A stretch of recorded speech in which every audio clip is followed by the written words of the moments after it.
Okay, good afternoon everyone, and thank you for joining us. My name is Lou Will, and I lead the staff team working on the Commission's National Water Reform Inquiry. In a moment, I'll hand over to Michael Brennan, Chairman of the Commission, who's going to introduce our work and today's presenters, Commissioners Jane Doolan and Drew Collins. Jane and Drew are going to talk for about 40 minutes and then take questions. Could you please post your questions using the Q&A function at the bottom of the screen? You can also use the thumbs up icon in that function to upvote questions posed by others that you'd particularly like Jane and Drew to answer. I'll relay your questions to them, and we may not have time to get through everybody's questions today, so I'll focus first on those questions that have the most upvotes. Thanks again for coming along, and I'll hand over to you now, Michael. Well, thank you very much, Lou. I'd like to start by acknowledging the traditional owners of the lands on which we meet and on which we're all respectively assembled today, and pay my respects to elders past and present.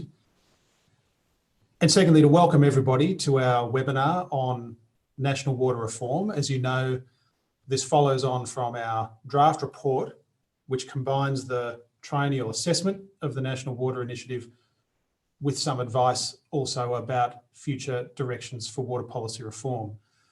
For us as the Productivity Commission, this is our second triennial assessment, and along with our 5-yearly assessment of the Murray-Darling Basin Plan, it kind of is the assembled water functions that the PC has. In addition to which, as many of you know, we undertake some research, including the research piece that we did on integrated water cycle management that we put out in 2020. These things reflect that we take very seriously the responsibilities that we have in the water sector that we received from the National Water Commission some years ago.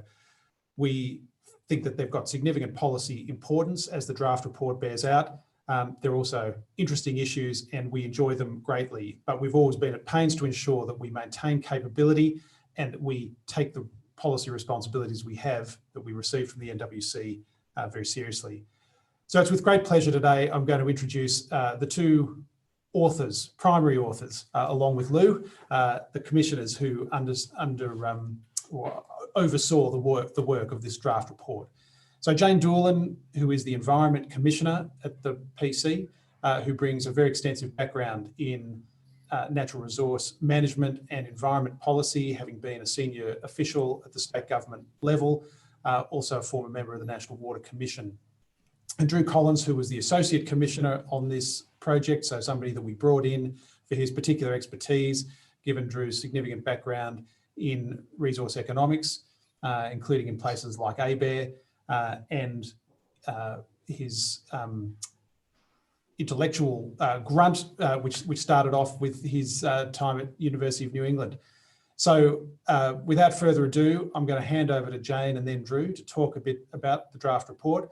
Of course, the point of a draft report is to elicit feedback, views, and ultimately submissions from stakeholders. So thank you very much for being a part of today, and we anticipate a vigorous exchange and plenty of feedback after this. Thank you.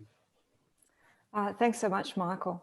So what we're planning to do today is go through the context approach, the outputs of this inquiry, the case for change and what we feel a new National Water Initiative needs to deal with, and a bit of an overview, but not all, of a dive into our findings and draft advice.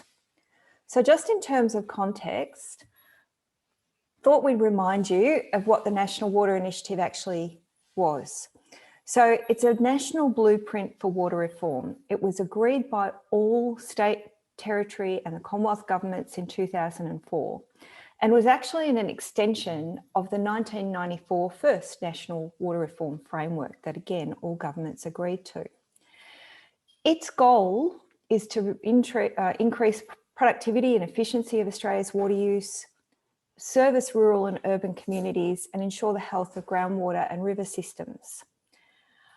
Now, basically, all governments agreed to that. It's a blueprint, but they are all then dealing with those at their pace of reform and under their own legislation. The NWI also, as does its predecessor COAG, had an inbuilt independent review of progress. So the COAG agenda was assessed by the National Competition Council. The National Water Commission assessed NWI, and that is the function that has passed to us.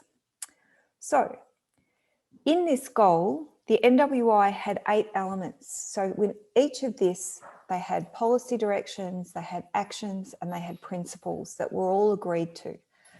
Access entitlements, water planning frameworks, setting up water markets, facilitating trading, integrating management of environmental water, resource accounting, pricing, urban water reform, knowledge, capacity building, community partnerships. The goal of the NWI was actually meant to be achieved through action in each of these key 8 elements. Now, as Michael mentioned, we inherited that function when the National Water Commission closed to look at inquiries and assess the progress. In 2017, as he said, we did our first one, and we made a recommendation to governments that they renew the NWI. In 2019, basically the federal government accepted that recommendation and has started that process. So for 2020, the review that you're seeing now, it's a brilliant opportunity to provide advice and detailed advice into that renewal process. And that's the opportunity that, if you like, we hope we've sort of grasped with 2 hands in this report, and certainly one that we're really encouraging feedback on. So our terms of reference were to assess progress as we're required under the Act, to look at the NWI and look at how adequate it is to meet future challenges like climate change, specifically to look at water services in regional and remote communities, provide some principles for government investment, and specifically to provide practical advice into that renewal process. Now, when we do this, it is about the National Water Reform Agenda. It is not to be confused with the implementation of the Basin Plan, which does get a lot of attention and there's a lot of controversy around it. We do look at that. We did it firstly in 2018 and we'll be doing it again in 2023. But the relationship between this inquiry and the MDB is more, we have looked to where best practice has evolved in the Murray-Darling Basin, or to where there's been issues that have arisen that basically we could take lessons that could be applied to the rest of the country. So our dates, what happened? Our terms of reference were released in May last year, and we released an issues paper soon after. We got submissions due in August. Jurisdictions provided their information on activities they'd undertaken in September. Our draft report was released a couple of weeks ago. We're looking to see submissions in March and public hearings, and we're looking to submit a final report to government in June 2021. In crafting our report, we've drawn on everything we could think of, really. What we heard in the submissions, and we got 109 of them. We undertook formal consultations, at least 57. The findings from assessments from the NWC as well as our own. 17 years of experience within the sector since NWI was signed. And then other developments and reviews and what government's been doing. So things like closing the gap. In the MDB, there's been the ACCC review, Sefton reviews and others. And then just looking and touching on the relationship between NWI and the Murray-Darling, NWI Mark 1, a lot of the actions related to setting up water trading, dealing with over allocation in the Murray-Darling Basin. We recognise now that the Murray-Darling Basin is now governed by Commonwealth Water Act, which came in 2007, and the Basin Plan in 2012. Whilst arrangements in the MDB will need to be consistent with national policy, they will no longer, and NWI will no longer govern what happens there.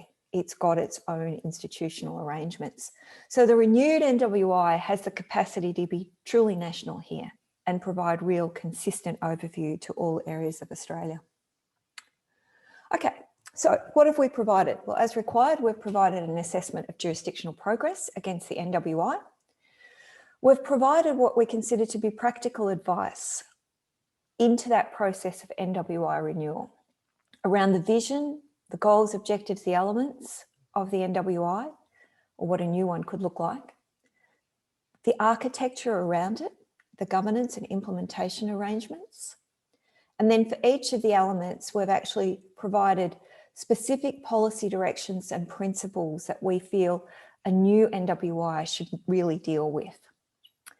And all through that, and we'll get to it in more detail, it really reflects the need and the imperative to deal with the challenges that are coming, or that we find ourselves in now, really.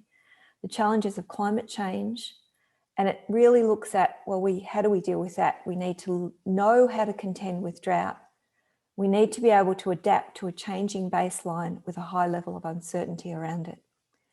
And we need jurisdictions to be able to adopt fit-for-purpose management approaches that reflect where they are in their level of development and their level of water resource management. So, as we said, we've avoided MDB specific issues, but we have looked for best practice and we have looked for lessons learned where it's going to be useful to raise them to a national standard. The broad message coming through is in our, I suppose, in our deliberations, but in also all the feedback. Much of the foundations of the NWI are really sound. We have built so much on those foundations. They need to be maintained and recommitted to. But it's 17 years old and it needs a major revamp to enable it to provide guidance for communities to deal with the challenges that are coming forward. So in terms of our inquiry outputs, there is an assessment. There's a document that is the assessment against the current NWI. There's the draft report. Now, I'd have to tell you, for those of you who don't read PC reports on a regular basis, this is a departure for us. This is a much shorter report than you would normally find. What it does is in many areas summarise the work that's in supporting papers. There are 10 supporting papers.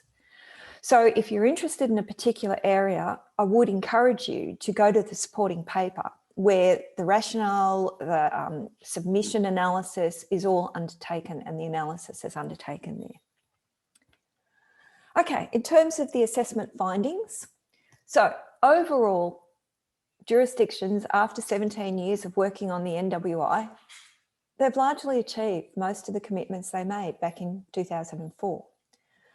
At least 2/3 of all the sub-elements are assessed by us as being largely or fully achieved.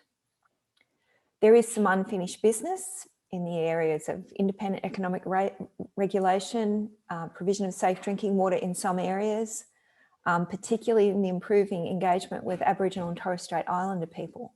Some unfinished business that still needs to be picked up. And what we saw is, since the NWI was signed, we had the depths of the millennium drought and more recent droughts, and they have exposed weaknesses and gaps in some of the original arrangements within the NWI as well. All of those implementation has actually provided significant benefits for the country overall. So we now have, with water planning, transparent processes for water allocation, transparent ways of dealing with and setting the balance between consumptive use and environmental use, set on the basis of good community engagement and best available information.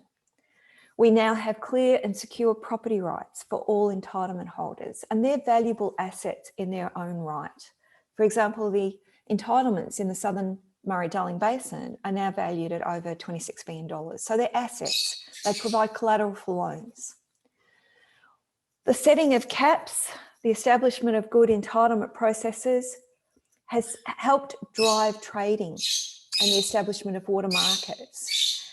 And it's helped water move to its highest value use. That in itself has improved and provided drivers for improved efficiency, and it's provided tools for allowing entitlement holders to manage their businesses and provide more options for them. We have markets across Australia. You might mostly have heard of the Murray-Darling Basin one, but across Australia we have them, and they generate something like $5.2 billion in turnover, at least in 2018-19. And that whole establishment of those markets has driven increases in the value of irrigated agriculture across the country. The provision of water for the environment has firstly, in a whole lot of areas, stopped condition worsening, but in others where there's been recovery of water for the environment, it's improved environmental condition in many areas. And with that improvement, there's been significant cultural and social benefits starting to emerge as well. And the introduction of cost-reflective consumption-based pricing has both increased water use efficiency across the country, but it's led to a more financially sustainable industry as well, reducing reliance on government subsidies. And the whole independent economic regulation, the benchmarking of performance, the reporting on how utilities provide their services has provided outcomes or improved outcomes for customers. So if you sort of look at the evolution from COAG in 94 and then NWI in 2004 and all the key foundations that have been established, they have actually provided great benefits to the country overall. But it is 17 years old. And as we said, most of the commitments that jurisdictions made, they have met. There has now been 17 years of experience. There's been all the experiences in the MDB. And if we look forward, it is no longer fit for purpose. It does not provide the guidance for communities, for managers to actually meet the challenges that we're likely to encounter in the next decade or so. So let's just go through some of those. We've seen drought. As I said, we've seen the Millennium Drought, or at least the depths of it, since the NWI was signed. We've also seen more recently in Eastern Australia, really significant drought. And with drought, we've seen the environmental impacts. We saw fish kills in the Darling. We've seen water carting in towns all across New South Wales. We've seen the costs of providing emergency relief. And we've seen impacts on farmers as well. So we know that droughts can be extremely painful for all. We've also had a look though. Droughts are a symptom to some extent of a drying climate as well. They'll always occur, but if we look across the country, the last 20 years have been drier than the historical record. In Perth, over the last 40 years, there's been a decrease of about 70% in inflows. And what we've seen is their storages that in 1970 provided about 70% of Perth's water supply are now opportunistic supplies. They're not used as base supplies for Perth anymore. They can't be relied on. In southern Victoria, for example, over the last 15 years, there's been a reduction of about 15 to 20 odd % in inflows in southern Victoria. And at the River Murray, we've seen, again, over the last 20 years, inflows have been just over half the long-term average. So across the country, we've experienced drying and we've seen significant and severe drought over the last 20 odd years. And the projections for the future are much of the same. So these are the climate change predictions. They're predicting that for most of Australia, there'll be a reduction in mean annual rainfall, an increase in evapotranspiration, and taking those two things together, a significant reduction, again, for most of the country in mean annual runoff. Look here at the southwestern side, up to 54%. In southern Murray-Darling and Victoria, potentially around 20%. Effectively, the future that we have to plan for most of the country is one of a drying climate with more severe, more frequent droughts and extreme events. And that's not all. So we look at demand alongside of this as well. And notwithstanding COVID, if we look at population growth, the projected population growth, we're looking to see potentially an additional 11 million people in capital cities across Australia by 2050, with most of those in Sydney and Melbourne. And since the Millennium Droughts and with increasing population, people are becoming much more aware of the need to have livable cities, particularly as those cities grow. And livability encompasses amenity, green open space, and water in the landscape. And they're additional demands for water. So we have to factor that in. And it's become even more important during the COVID experience when people were using and appreciating their parks during lockdowns. We've also seen an evolution in traditional owner aspirations for both access to water and influence in water decision making. And not only, if you like, have their aspirations evolved, but there has been significant commitments being made recently by all governments. So last year, governments signed Closing the Gap. And that has two key implications for the National Water Initiative. One is the way it deals with and engages traditional owners. There is a commitment there to co-design of policies that influence traditional owner lives. And secondly, it's got two target areas directly related to water: access to freshwater systems and service provision. So new NWI has to really embrace and meet those commitments under Closing the Gap. And finally, the last three years have been one of, what shall we say, shock after shock. We've had bushfires, extensive bushfires, which had short-term implications for water supply for many rural areas, but will have long-term implications for water resources in the decades to come. And we've also had COVID. And COVID showed up some vulnerabilities in how we supply water and some of the supply chains for water as well.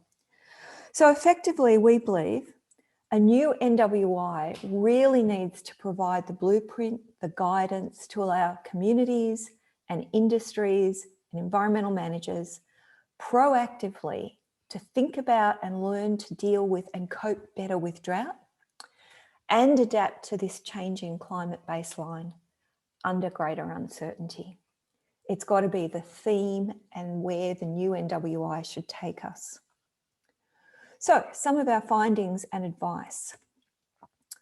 We've looked then at the actual structure of the NWI and basically its goals and its objectives. And we feel the goal with a few changes would still become quite current. So yes, increase the productivity and efficiency of Australia's water use.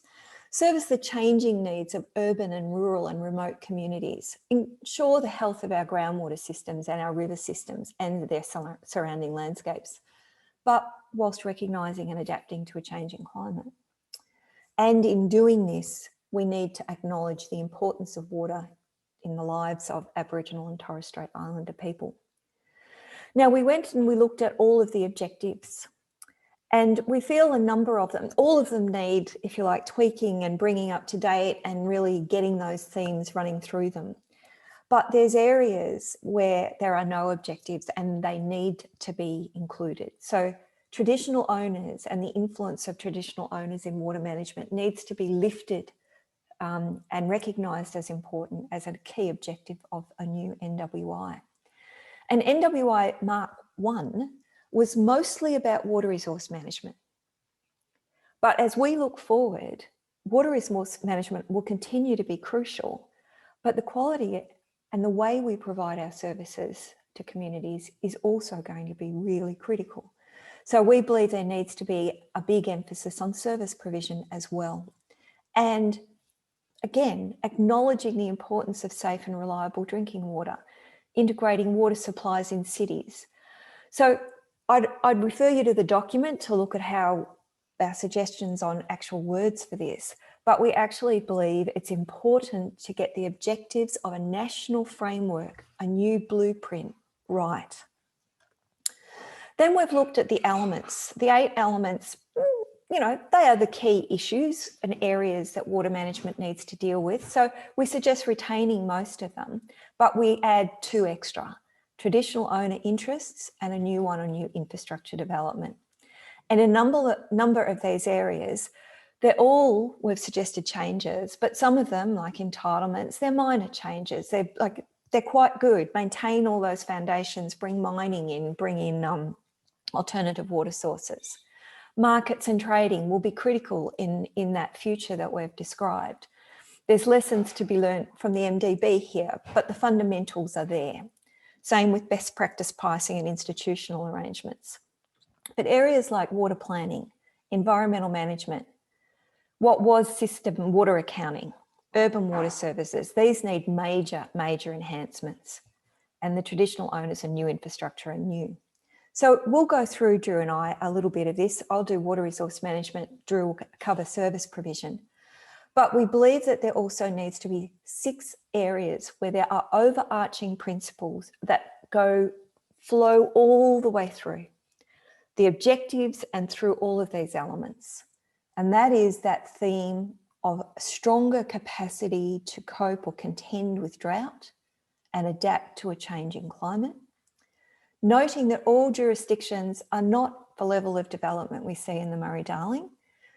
There are many developing areas across Australia. We need fit for purpose management effort, where the level of management effort matches the risk to the environment and other users, and the degree of regulation does. But as development increases, they also increase. Once again, a commitment to the use of best information in all these areas, an encouragement for continuous improvement in all these areas, a commitment to community engagement in all decision making, and then a commitment to helping the community have sufficient water literacy to help them be engaged in a meaningful way. Now, I'll just go and talk very briefly, I hope, about some of these areas and hand to Drew for the rest. But in planning frameworks, for example, there's quite a bit around best practice. It's really evolved and we need to take account of that. But one of the really big issues for water planning is how climate change should be dealt with. Water planning is where the balance is set between consumptive and environmental use. So the first thing is risk assignment. Current NWI says entitlement holders bear the risk of climate change, and we believe that needs to be maintained. We also, having learnt through drought, water plans really need to understand what you do and how you share water in drought, and have you got the best arrangements for sharing a scarce resource in either very low flow conditions or very dry conditions. So that's an important learning from the past. We are going to have more frequent drought. We need to know how we manage these systems in drought. Then we split it into the areas where we've got developed systems where not all the water is currently allocated. Here we're suggesting that you set the consumptive shares based on climate change predictions with a 20 to 30 year timeframe. You set the environmental provisions that you need. You set the consumptive and security arrangements that you need. And that might be that in the short term, there's a bit of unallocated water, and we've made suggestions for how that could be managed. But the really tricky one is in the fully developed systems that we have now, where virtually every drop of water is allocated now. Here, we have to really think about how we review these systems, knowing that there are entitlement holders in place, that there is investment in place. The current guidelines for water planning suggest that you should review them every 10 years. And the current guidelines suggest you would review the balance every 10 years. We actually think there's 2 types of reviews in these systems. One where you review within the current balance and seek to optimise and get better outcomes, and you should be doing that. Then where you've got evidence that the climate has shifted and you can't meet objectives, then there's another suite, a rebalancing review. And the key element is here to understand when you need to do that. So we've put forward some potential triggers, how you might set a trigger that triggers that rebalancing review. And we've asked for feedback on those and ideas.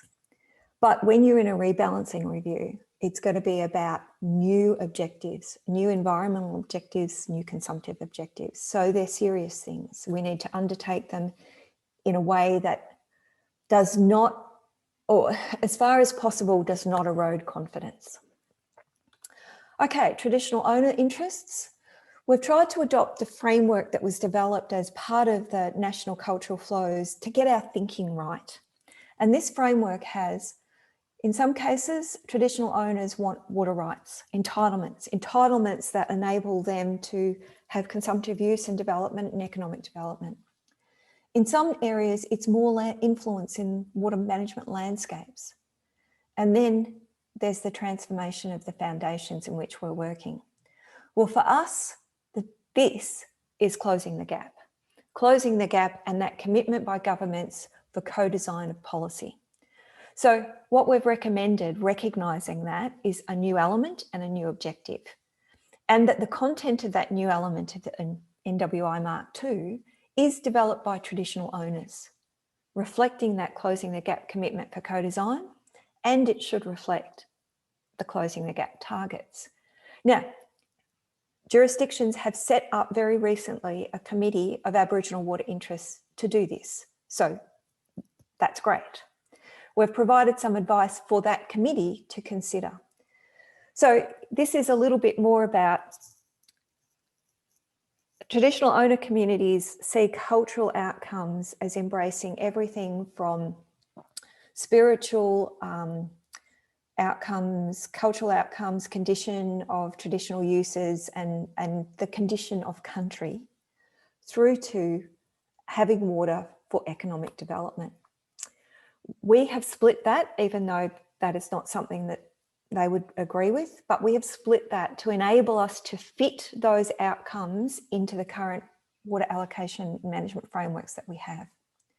So for more traditional outcomes, we see there is a role for far more influence in water management landscapes of traditional owners, and that is in the area of water planning, in the area of catchment and landscape management, which is around the condition of country, and in areas where there's held environmental water, in actually the deployment of that water.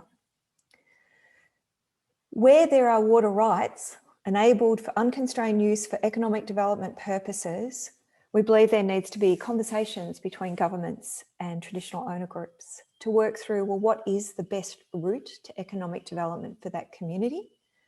And if water entitlements is on that route, then those entitlements should, if government considers that's appropriate, be provided through the existing water allocation frameworks. So in developing systems, that can be putting aside water in reserves. And we've seen that in Northern Territory with their strategic Aboriginal reserves, Queensland in the Cape York water plan. But in fully allocated systems, it means going on the market and buying those. In environmental management, NWI Mark I was a lot about actually getting legislative recognition for the environment and providing water for the environment. NWI Mark II and addressing over-allocated systems. NWI Mark II needs to continue the work on over-allocated systems, but also really ensure that that water is managed efficiently and effectively to get agreed outcomes, and hopefully we're better. And we recognise that for most of Australia, even though you hear about held environmental water in the Murray-Darling Basin and in southern Victoria, that's the only place that occurs.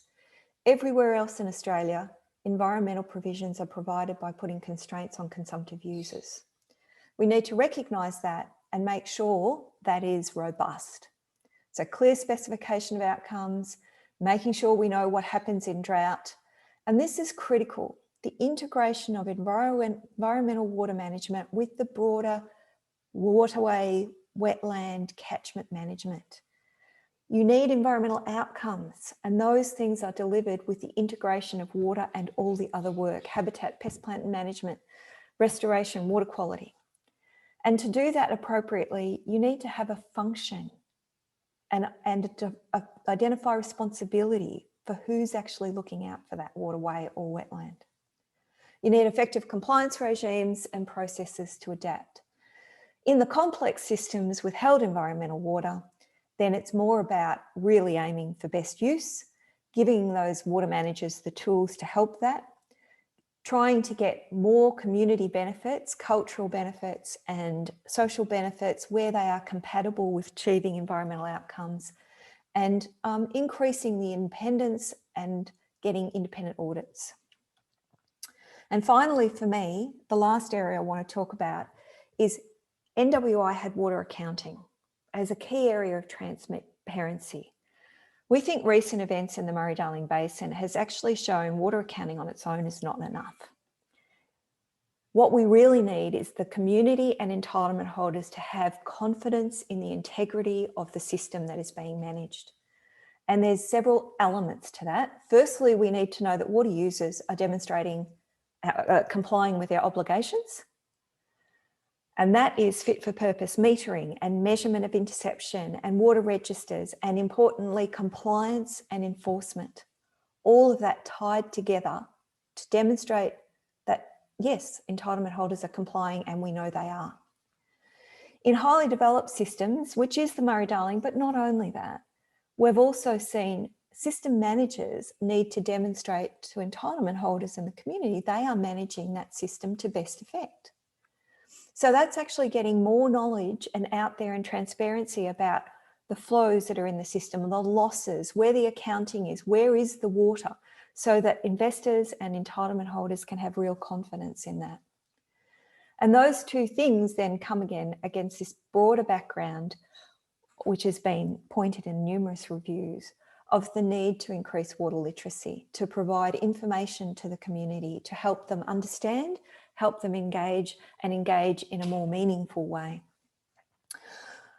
So that's a brief run through. Drew, I will hand to you. And you're on mute. Keep on getting caught, even after a year of this. Yeah, look, thanks, Jane. We're proposing 3 elements under water services provision. The first of those is pricing and institutional arrangements, which is a current element under the NWI. We're largely recommending that the principles that are contained there be retained, but we've made some recommendations to clarify how those principles can be applied in a more fit for purpose manner across the diversity of situations and utilities we see across the country. The second element is urban water services. This element we're recommending a major enhancement to what is currently in the NWI, and that's needed to both improve application of the current principles, but also to position the sector for the challenges that Jane went through: a drying climate, more extremes, population growth, some 11 million additional people in our capital cities, and changing community expectations for blue infrastructure, green infrastructure. So for those utilities to provide the services and security that communities want, we've provided advice to promote doing so in a way that will be aligned with community preferences and at lowest cost. Now that's going to necessitate some significant changes in planning, best practice planning, such as integrating water supply, wastewater and stormwater management. It's going to require a commitment to all options on the table. In some instances, the next best option may be a non-infrastructure option. It might be a transfer of water from a different sector, may well be demand management. Not always will it be concrete and pipes. There needs to be an alignment of planning objectives and service delivery, and to do that commensurate with the community's willingness to pay. So on a community by community basis, what is their appetite for paying to limit the frequency and severity of water restrictions, to provide greater water in their environment? So to align delivery with community expectations and willingness to pay.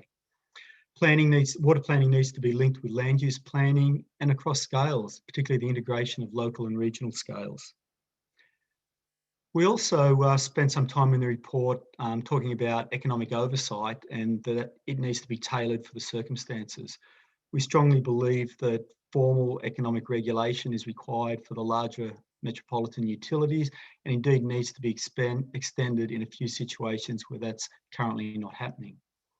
For the smaller utilities, which are often managed by councils, we need a lighter touch oversight. So at a minimum, we believe there needs to be reporting and benchmarking of service delivery and pricing, and promote the benefits of competition by comparison.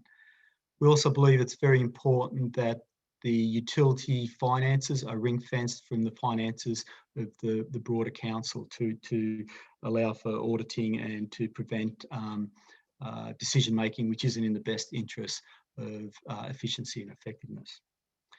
Turn to the next one, please, Jane. The third area is in relation to new infrastructure development. There are some principles in the existing National Water Initiative on new infrastructure, and that's that are the principles that new infrastructure should be only pursued where it is economically viable, where it's ecologically sustainable, and there should be full cost recovery from users. So we believe we need a recommitment to those principles, but also we've provided advice on how those principles can be applied against the diversity of situations across the country. We've also suggested adding a new principle that planning processes for developments be culturally responsive. And we're really seeking feedback from stakeholders such as yourselves on the appropriateness of that principle, whether application of that principle would be an effective way to ensure there is deep engagement with traditional owners and that it does serve to protect cultural assets. As Jane's mentioned, we've also suggested that where there is a new development and there'll be new entitlements created through that development, that governments give consideration of allocating entitlements to traditional owners. That may be to compensate for the impacts of the development, or it may be to progress government's objectives providing for cultural and economic use of water. In addition to the criteria for good investment, we've considered the situations where government funding is provided to support that investment. And we've recommended that government's role is not to subsidise private industry. Government's role is to promote broader public good benefits, and there needs to be a strong public interest test to that effect. In our report, we've identified that for many infrastructure projects in the pipeline, there hasn't been transparent project assessment. Those business cases are not in the public arena, or some of the details of those assessments are not in the public arena. And in many situations, it appears all options have not been on the table. So there are a number of projects where it appears a narrow range of options have been looked at, and some of those options may well provide far cheaper solutions to the objectives of the investment. So again, that's just good criteria across all areas of government, and certainly we need that in the water sector. We've also seen an increasing interest by governments to invest in water infrastructure to promote regional development objectives. Where that is the primary or a significant criteria for that investment, governments need to ensure that that investment is consistent with good regional development planning. That water infrastructure is indeed the best way to promote development and provide jobs for that community. A blind build it and they will come approach will not serve the community well, and will certainly not serve taxpayers well. Thanks, Jane. Just in wrapping up, I'll just indicate some of the next steps in our inquiry. Submissions are due on the 24th of March, and shortly after that, we'll be undertaking public hearings from the 29th to the 31st of March. We'll be looking to take the information provided in submissions and public hearings, rework our draft report and provide a final to government, hopefully by the end of June. Now, if people are unsure as how to make a submission or the details of the public hearings, please have a look on our website. The address is shown on the slide, and that'll give you all the information you need. So with that, I think I'll hand back to Lou for the broader question and answer section. Thanks, Drew. And thanks, Jane. Okay, we have quite a few questions. Thank you, everybody. And please feel free to continue to add questions and to upvote those that are already on the page. Jane, starting with a question from Michael Stewardson. He asks, looking back over the last 2 decades, how are the impacts, whoops, it's just disappeared. Hang on. So I asked Cordelia to move the questions to answered after I'd put them to, and it just disappeared a bit too quickly. So, okay. Looking back over the past 2 decades, how are the impacts of extended dry periods being shared between environment and consumptive users? Is there evidence that progress towards sustainable diversion limit in over-allocated catchments is being set back by climate change? Look, it's a good and deep question. Basically, I think what we've seen is, over the last few years, that the early water plans were really aimed at trying to get the balance right on average. We now know that you need to do that, but you also need to start really looking at what happens in dry periods. And I think we can point to a few areas where that probably wasn't that clear. And then we went into drought, and we had arrangements where governments had to suspend plans or deal with unanticipated consequences. So I think what we're suggesting is that really you need, as you do your water plan, to specifically look at the lowest flows on record that are getting lower, and to make sure that it is understood and agreed how you will share the water in those and what that means. What is the implications of that water sharing? So you really thought it through. Now, the question about which I think is how you put it, Mike, is climate change effectively eroding the benefits of water recovery that we've seen to date? I don't think we can answer that question. It's certainly going to be a question when you get down into the Murray-Darling Basin and when you look at all the water plans that are going to be renewed over the next 10, 20 years. But it certainly is a risk that when we look at the projections for climate change, they are significant. Thanks, Jane. Okay. Carol Hammond makes the observation that it's interesting how the language of water planning doesn't seem to integrate with land use planning, and there's scope for partnerships and integrated planning in this space, which would be good. And it would be good if that could be explored. Would either of you or both of you like to comment on that observation? I'm happy to give that a go, Drew, unless you want to, because it pertains to the research project that we did as well. So particularly, this is a good point, and a good point across all water planning, and but it's particularly relevant in urban areas. So I think what we found is if people are really interested in livability, green space, water in the landscape, that you start to integrate stormwater management. If you're integrating stormwater management, that takes you directly into land planning.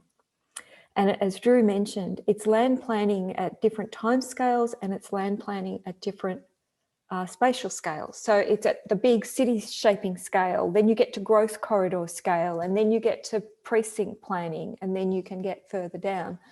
And it's got to be at the time frame where water managers and land managers are making the key decisions together. So yes, it's really important that they do integrate, but it's been a significant barrier that they haven't. And if you look at why they haven't, it's because it's not easy to do, and it's two completely different sectors, different ministers, different legislation, you name it. So these, particularly in the urban areas, it's a massive thing that we actually have to break that barrier down and work out how to make that happen. It's going to be through collaboration, but it's going to have to be through quite structured collaboration that deals with the multi-timescales and the multi-spatial scales. And we have tried to actually look at that in the report, and in particular the research report that we released last year, early last year. Great, thanks, Jane. Michael Wheelerhand's asked a question, and he says, if the waterway management function needs to be strengthened, what advice do we offer on funding that function? So currently, Michael, we are not offering advice on that. What we are saying, though, that it is in the public benefit space, and that governments want and need to have environmental outcomes. Achieving those environmental outcomes is the integration of catchment landscape management and environmental water management. And you need to know if you're doing that appropriately. And we do have varying arrangements across the country we have quite integrated arrangements in Victoria, but that is not common across the nation, and it's important. It doesn't all have to be done the same way, but it is really important that there is a nominated authority, doesn't matter which one, which actually has that function to monitor, to input into water planning decisions, and to actually be that, if you like, caretaker of water, wetland health. And we just feel that looking forward and seeing where we have had failures in droughts, there wasn't one. So we think you need one. Tony Slatty has posed a question. He observes that the two kinds of water planning reset that we describe in the report, one due to changing societal values and the other to climate change and other exogenous factors, overlap, or they will overlap, because the latter influences the former.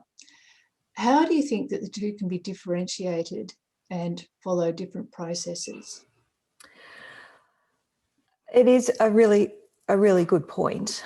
I think it's if we weren't at the high level of allocation with the degree of controversy that we have in some of our systems, you could have a mature discussion around that.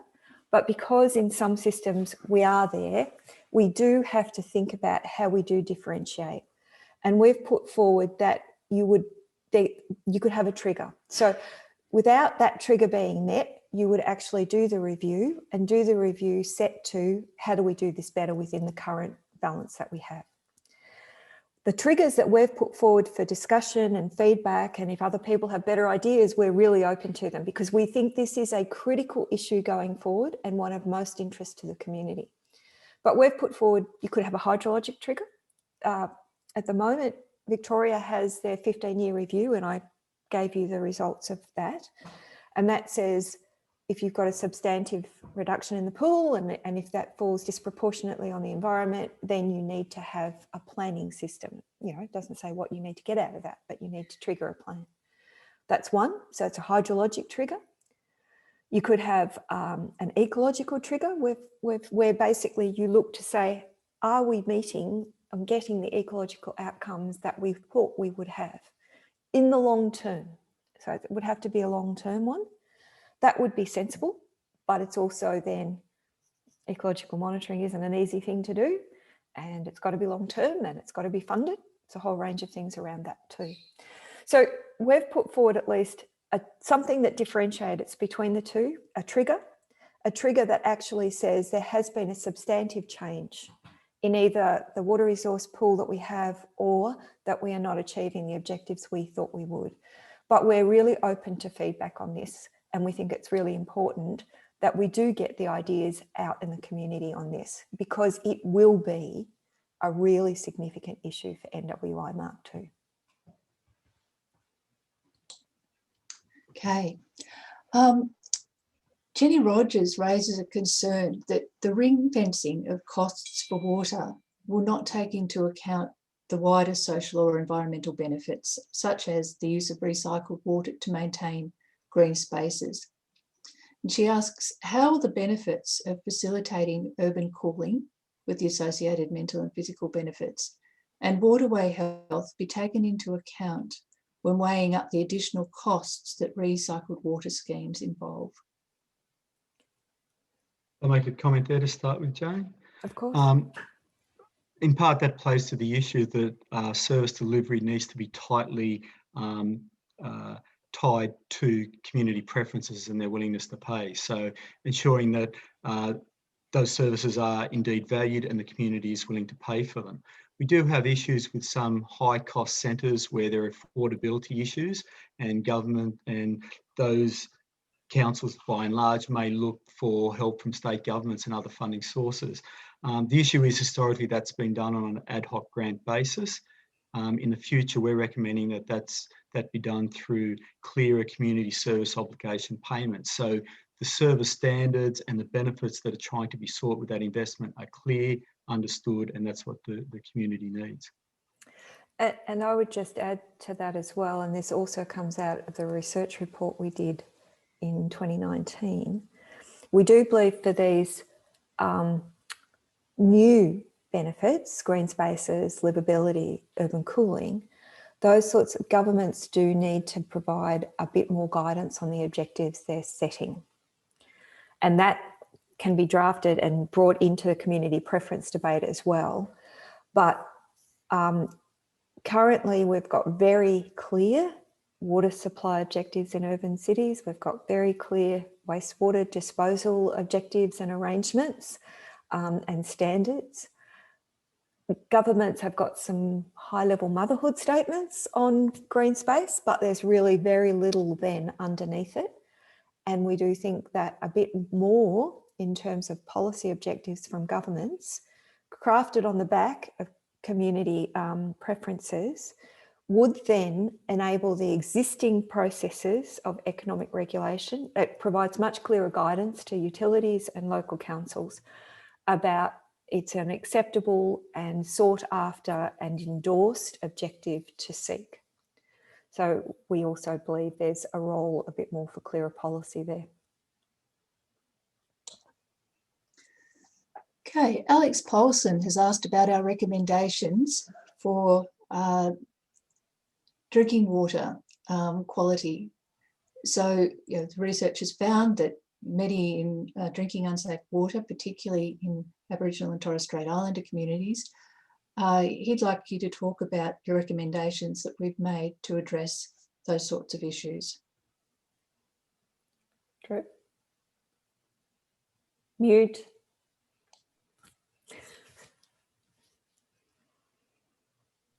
Sorry, apologies about that. Look, we're quite mindful that cost of supply can be very high in some of these communities. And in part, for that reason, we need solutions to be tailored for the situations of those communities.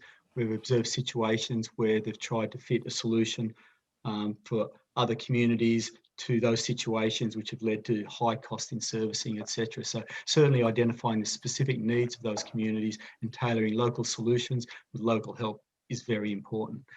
That said, it comes back to clearly identifying the service standard that is being sought. We've recommended that governments need to identify a basic level of service that is safe and reliable, and that gives them a threshold in which to assess project proposals. If there are cheaper alternatives than new infrastructure, such as self-supply, then that may be the answer. But if there is a distributed supply at a reasonable cost within that affordability, then that's an option for government. Okay, our next question is from Michael Stewardson, who, oops, I've just lost it, sorry. Here we go. Asks about whether we've considered the adequacy of current environmental objectives, and he notes that there seems to be an increasing need to be more specific about environment targets, and mentions a range of reasons why that might be the case. So I think from our perspective, we would see that it's important that as you do water plans, it's acknowledged that there are trade-offs. So more water taken out for consumption is less water for the environment, greater environmental risk and more potential environmental damage. What is really important is that they are informed trade-offs, so that you actually bring the best information on environmental impacts, on economic benefits to the table in that trade-off, and that having made the trade-off, that the outcomes that are anticipated are fully specified. So in terms of the adequacy, well, it's more about if you made an informed trade-off, are you getting what you expected to get, and being very clear about that. And that's what we're acknowledging. And I think it's really important that we do acknowledge there's no magical number here. It is a trade-off every time you make it. And therefore, it's really important that you do have a proper process for that, and you do have really good information feeding into that process. Next question is from Kim Crozier, who asks whether we've considered linking the NWI to the Sustainable Development Goals. Look, that was raised for us in particular in 2017. And we made a specific decision in our inquiry there that we basically have maintained in this one, not to do that. But we do believe that a new NWI needs to be cross-checked against our commitment to Sustainable Development Goals, and made sure that it is the way that as a nation we deliver on our commitments to those. But the real reason for that is that governments really have to own the policies that they bring to the table and implement under the NWI. And the Sustainable Development Goals, they've all signed to, but they're a level above. So for us, it's about making sure NWI meets all of our needs, cross-checking it against the SDGs, and is the way that we meet those commitments. And frankly, that's why this time round we have got a greater emphasis and analysis of drinking water quality in remote communities, because that is a commitment under the SDG, and we were not confident that we knew whether we were meeting that or not.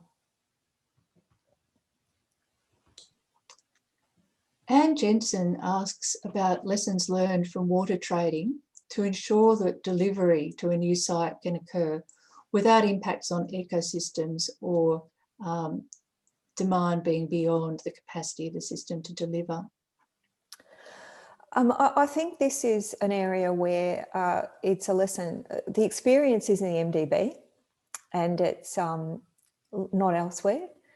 And it's really more the lessons learnt from that experience. And the lessons learnt from that experience are very much to set the trading rules to manage third-party impacts, which is the environmental impacts and impacts on other entitlement holders and downstream users, and to set those comprehensively. So I think some of the experience that we have seen in the Murray-Darling would suggest that, you know, take the Goulburn into Valley transfer for, you know, those of you who know it. The rules there were set at the time, understanding what those risks were, but not with an eye on the future and what the risks could evolve to. So I think the lesson for the rest of national policy is that when you set the trading rules, you set them comprehensively, and when you look at potential impacts for either the environment or third parties, as I said, you look at the full range and what trading could deliver and what would be risks under, you know, an increased trading regime. I think that would be the lesson learned. Drew? Yeah, look, just that's right. There is scope in some situations to integrate that decision making within the water market. So we've previously had salinity implications factored into water trading, and we've got issues currently with water delivery capacity, and we have some irrigation areas actually have delivery shares. So you can integrate some of that into your water trading market, but much of it on a benefit cost position, that wouldn't be viable. So much of it has to be set up in the planning and the broader water market operating rules, as Jane said, that needs to be created.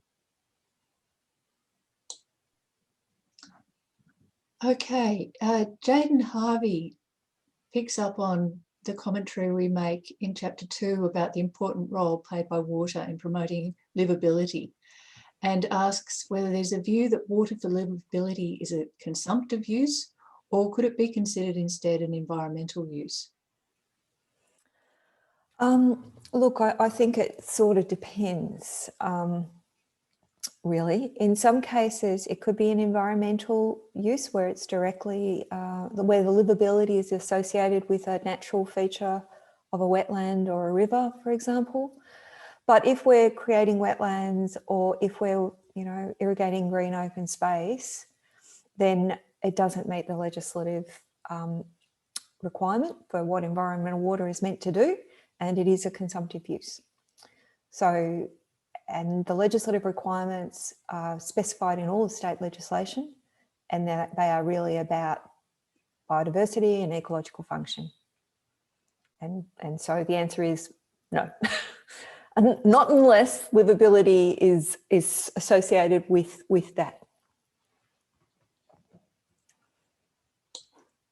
John Connell has a question about what we were thinking with our commentary on investment in infrastructure. It's not clear to him whether we will be proposing that the NWIDF could be used for infrastructure to improve efficiency. That could include investment in more efficient irrigation systems. So Yeah, we happy to. Drew? Yeah, happy to comment on that. I mean, what we're looking for is firstly that funding by governments is not to subsidise private industry, is to promote the public good. So there's a public interest test to start with. Secondly, that all options should be on the table and all investment opportunities should be on the table. So certainly we believe there is scope for government funding to be broadened to include, for example, meeting the critical water security needs of regional towns. You've suggested an extension beyond that to promoting irrigation infrastructure. I mean, at face value, that sounds like it's to support private industry, and I would think not, but if there's a broader rationale, I mean, we're happy to hear that, and I think governments could consider that. But firstly, the key points are public interest test, and secondly, viability and the other NWI criteria on ecological sustainability, full cost recovery. Thanks, Drew. Marion Neal asks whether we're recommending a national water science strategy. The answer is no, but we are recommending a real commitment to investment in particularly the public good research that backs all of the areas we've talked about today. And we have also, knowing that a science strategy is really difficult and often a research strategy has been attempted and not been terribly successful, what we are recommending is that the National Water Resources Committee, that is the senior bureaucrats of all states and the Commonwealth, regularly, generally 3 yearly, would set a statement of research priorities. And those research priorities would then be available to the sector and also to, for example, funding organisations like ARC. So it's not a full-blown science strategy, frankly, because I suppose, and this probably relates to my personal experience over a number of decades, never been really, really successful. But setting priorities on a regular basis has actually been more successful at engendering people collaborative and working together. And the other thing we've discussed at least is really the importance of collaboration with research and industry. Doug Hall asks us a question about engagement, and he observes that what is being seen in his experience at a state level is government co-designing policy, including water policy, with Indigenous groups first, and then going to all other parties, including industry. And he questions whether that's what we're proposing as being consistent with best practice. So I think what we have seen is real variation amongst jurisdictions, and also it depends what policy is being co-designed as well. So we certainly are acknowledging and recognising that all governments, when they signed Closing the Gap, they committed to co-design of policies that influence and impact on traditional owners and Aboriginal and Torres Strait Islanders. And so we are just saying that engagement needs to meet that commitment. Thanks, Jane. Drew, one for you perhaps. Could you comment more on the distinction between large and small utilities when it comes to economic regulation? Yeah, we've certainly suggested formal economic regulation for the larger utilities, that by and large the big metropolitan utilities. The issue is not the size per se, it's really a benefit cost question. There are costs involved in economic regulation, and where those costs are going to outweigh the benefits of that regulation, then that's not serving the public well. So the issue is for smaller utilities, often council operator utilities, the cost of setting up formal regulation would just overwhelm the benefits. So it's those situations where we're looking for a lighter touch regulation. We still want the benefits of oversight, but a lower cost model, which would see reporting and benchmarking and ring fencing, etc., things I mentioned. So it's really just a benefit cost question. The onus really, though, is on the owner of that utility to demonstrate that formal economic regulation would be a high-cost solution. We really see that as the default because they're demonstrably significant gains. So benefit cost question, but the onus to demonstrate situations where it's not needed. Thanks, Drew. Another one for you, I think, from Gordon, who asks about our recommendations to help ensure that statutory authorities are regulated, really. And so he asks, what are the recommendations to keep costs in check and a level playing field on implementation? And he has a particular interest in that activity between states. Yeah, you might have to go back to Gordon. I'm not quite sure what he's getting at there. Okay. I'll have a go if that's all right. Look, I think the key thing here is, once again, the importance of regular independent assessment of progress, which goes to the previous role of the NWC and our current role. It's the role of the PC to call that out. And it was the role of the NWC to call it out.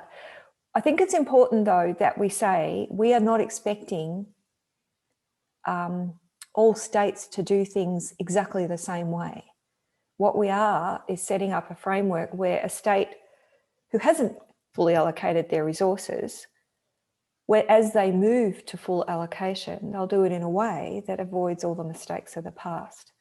So what we're advocating is the NWI has principles and a consistent framework that jurisdictions implement differently depending on where they are in their level of development. And we fully believe in the independent and regular assessment of progress as a key keeping them honest tool. Thanks. I think we have time for just one more question, and I think it's a good one to end on. Commissioners, what makes you optimistic? Yeah, that's an interesting question. I think that question has come from the use of the word optimistic in our report. So I'm assuming that's the premise of the question. And one instance I can particularly recall is in relation to an assessment of an infrastructure proposal. We've indicated we believe the proponents have used optimistic assumptions. The point there really is that for a lot of infrastructure proposals, we've witnessed what we call an optimism bias. And they believe you build a dam, they will come, there will be users, and they're willing to pay the full cost. So we've really called that out, and we'd like to see work done ahead of that to identify the demand for some of these things. So be that, as we've seen in jurisdictions such as Tasmania, with the pre-sale of entitlements to ensure there is demand, or just to undertake survey-based research on the willingness of those communities to pay for it. So yeah, it's not so much our optimism that I think was the point, it's that we've used that word to reflect what we see as a driver of some investment proposals which really need a bit more homework done. Yeah, it's a term really that, well, optimism bias is an economist term. But if you're asking a bit more generally, then I would say that we are neither optimistic nor pessimistic. We just think this is an issue that needs to be dealt with. And here is our advice on how to deal with it. And it needs to be dealt with in a way that provides really clear, good, consistent guidance to communities, because there are really difficult challenges ahead. But governments have done it before, you know. COAG, really, really ambitious agenda. NWI. So is that optimism or is that factual? Thank you very much to both of you, and thank you to everybody for joining us today. As Drew mentioned, submissions are due on the 24th of March, and we then have hearings at the end of the month. We very much appreciate continued input from you if you would like to engage further with us. Thanks a lot. Thank you. Thank you for attending. Yeah, thank you. Cheers.